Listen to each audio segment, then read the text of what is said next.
बापाच्या पैशावर ॲपल घेताना खऱ्या अर्थानं आपण स्टेटस लावतो, पण ज्या दिवशी स्वतः कष्ट करून ॲपल घेण्याचा विचार मनात येईल त्या दिवशी तुमचे पैसे जमा होईपर्यंत तो मोबाईल घेण्याचा विचार डोक्यातून निघून जातो.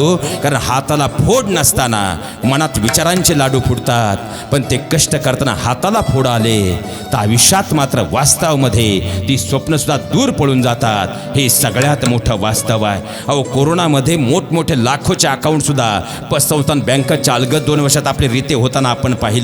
खऱ्या अर्थानं योग्य वयामध्ये पैसा साठवून ठेवा, आणि जर तो चुकीच्या मार्गाने उधळला गेला तर परिस्थिती ही आपली आई, बहीण, बायको नाही, ते आपल्या मनाप्रमाणे चालेल. परिस्थिती कधीही बदलू शकते, आणि लक्ष्मी इतकी चंचल आहे ती कधीही जवळ येऊ शकते आणि कधीही दूर जाऊ शकते.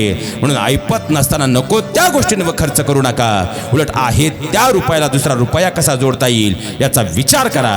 आयुष्यात कुणापुढे हात पसरायची गरज पडणार नाही.